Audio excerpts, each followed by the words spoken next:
by Hyundai. Marcellus Wiley with my man Emmanuel Acho. I'm liking the monochromatic gray on gray. I'm liking that. Really? You're leveling up in front of my eyes, sir. Okay, like my man Luther on Hulu, my favorite show right now. He wears this kind of outfit all the time. Let's get it started, dog. What an opening weekend for the NFL. Here for the next 2 hours, let's go with the GOAT, who came in with all kinds of hype for his Bucs debut, but it didn't work out as planned. Tom Brady gave Bucs fans flashbacks of Jameis Winston by throwing 2 interceptions, including a pick 6 in the third quarter. Brady's turnovers helped the Saints spoil Tampa's season opener. After the loss, Brady said, quote, "I've obviously got to do a lot better job." So, Acho, despite the loss, are you buying Brady's Bucs as contenders? Still.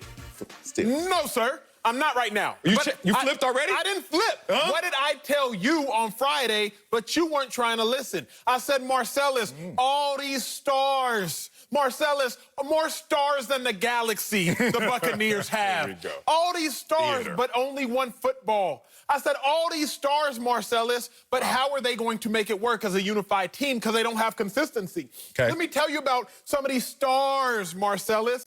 Leonard Fournette, 5 carries, 5 yards. Is that good? Mike Evans, 1 reception, 2 yards. Rob Gronkowski, 2 receptions. All these stars, Marcellus, but nothing to show for it. Gronkowski, he looked like he came out of retirement. Brady, to a degree, he looked like he was 43. Then you got, fringe Hall of Fame guys like LaShawn McCoy at running back. They come into the game and they don't do nothing for you. Here was the problem, Marcellus. Yes, sir. The Bucs yesterday were more like an all-name team. Oh, I hate when you go this route. They was an all-name team. You saw Evans, Fournette, Godwin, Brady, Gronkowski, Howard, McCoy, but no production. And I want to show you something because you have greats like LaShawn McCoy. And again, I played with him when he was at his heights. But he goes into this game, didn't play a lot, but goes into the game as a big-time name and gives up a sack. Look at him there, running back position. All I need you to do, stay in front of DeMario Davis so that Tom Brady doesn't get hurt. So easy. Shady, please. So easy to do, please. And LaShawn McCoy, Marcellus, throws a lookout block when all you can do is say, "Hey, Tom, look out!" So the problem is they're pretenders right now because you got all these stars. Oh, wow. But you got nothing to show for it. Wow, okay. Woo, Acho. First, let me answer the question, do my job, make sure this check comes in this week.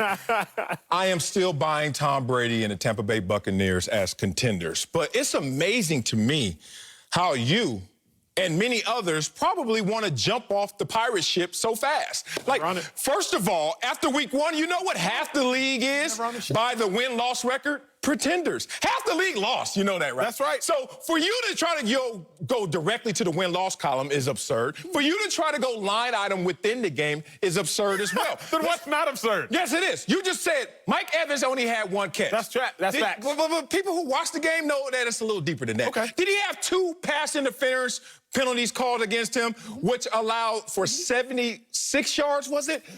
You add that to his total and his 1 catch for 1 touchdown, all of a sudden things will look a little different, but Acho doesn't want to talk about that. Let's talk about the running game that let Tom Brady down. You're talking about less than 4 yards a carry from Rojo, and then you just brought up Leonard Fournette and his 5 for 5.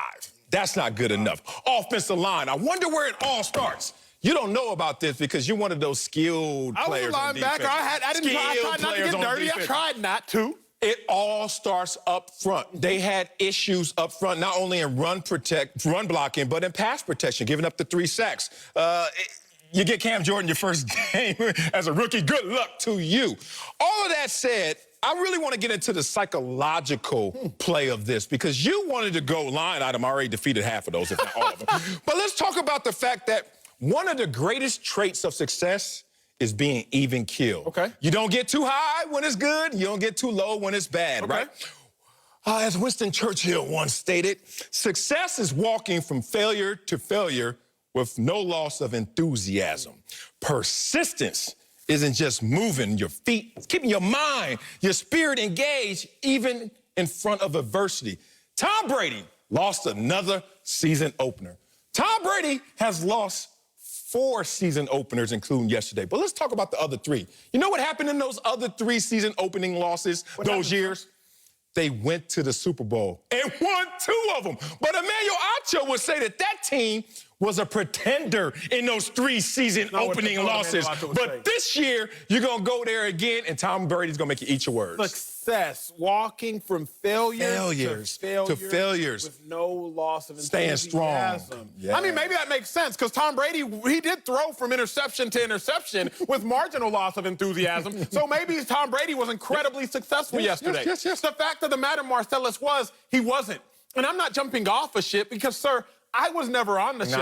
Check the records, check the tape. Emmanuel Acho was never on this Buccaneers train because there is something called continuity. There is something called familiarity. You saw the interceptions Tom Brady threw to Mike Evans. Miscommunication. I think we have it highlighted. So let's show it. Because, yes, you have Mike Evans, who is a beast, but the problem is he's highlighted there in the slot position, 6'5". 231. Got to go get it, but you can't go get it when you're not on the same page.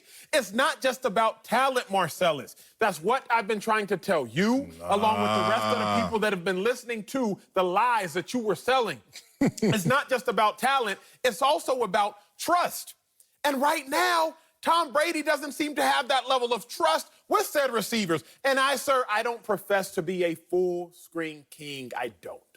But I do profess to be a full-screen prince. So full screen if we may. Let's see this. Look at all the receivers that the Buccaneers have. Look at their heights. Look at the sizes. Look at the weights. Okay, a full screen coming. There it is. You got Mike Evans, 6'5", 231 star. Rob Gronkowski, future Hall of Famer, 6'6", 268 star. You got O.J. Howard, 6'6", 251. That's me playing weight, baby. You got C.J., 6'1", 209. But who was really Tom Brady's go-to? A guy named Scotty Miller. Another one. A 6th-round pick at 5'10", 174 at a Bowling Green. See, the problem is, Marcellus, you got all these stars, but who found the football? None of those big-name guys you knew. So I'm not buying the Bucs. I never was. And I'm not going to start now because, sir, you're giving me all these names, but names don't win games. Look, big dog, let me just say one more thing. I told you that he's lost home openers, season openers before. That's true. 3 of them. And they've been to the Super Bowl every single one of those years. He knows how to self-correct. But it's amazing to me, Acho, you're a successful guy. And you also know that success is not linear. Like, you don't just start and hit the ground running, oh, my God, we're going to go. And all of a sudden, that means success and perfection. You don't need that. Tom Brady warned us. And I think we took it as Captain America being modest. But he said, look, there's a lot in terms of communication that I have to work through. A lot of verbiage I have to work through. We're not on the same page right now. But no one listened to Tom Brady when he said that last week. But I did. And I took it into consideration and still stayed on the pirate ship, knowing that this team was a contender. I imagine Emmanuel Acho going on one of his vacations he loves to talk about. And you know how you like to vacation on a budget. I hate that. But you like to go out the country on a budget. And you go into a new territory that talks a different language. And you say, oh, no, I'm Emmanuel Acho, the scholar. I'm going to immerse myself in this language. I am going to Rosetta Stone it for my 6 weeks abroad. And you know what happens every now and then? You run up on a native that knows the OG language and sits there and says, no comprendo, no comprendo. Like, doesn't understand you. And you know what? You don't understand them. They're going to be able to work that out over time. But please don't jump off the ship or let the ship sail by. Let me say this, because I do agree with you to a degree. I do think that by week 7, week 8, week 9, I do think the Buccaneers will have corrected the ship. But here's the problem, Marcellus. The Saints have won this division 3 years in a row, if I'm not mistaken. So the Saints have a chokehold on this division. Saints are already head up light years ahead of this Buccaneers team. I knew that. You were now learning that. If the Saints win the division, that means Tom Brady's going to have to make the playoffs as what? A wild card. Brady's never made the Super Bowl as a wild card, let alone as a 43-year-old man. So when I say the Saints, when I say the Buccaneers aren't going to be contenders, I'm saying contending for a Super Bowl. If Tom Brady ends up going 9-7, 10-6, sneaks into the playoffs through the back door, because, you know, he used to waltz in through the front door, first round bye, yes, please, thank you. If he has to sneak into the playoffs through the back door, then I do not think that they are contending for a Super Bowl. Therefore, they are pretenders in that regard. Oh, let me button this up by the old mantra, defense wins championships. If you look at their defense, especially in the second half, they showed out, right? They look good.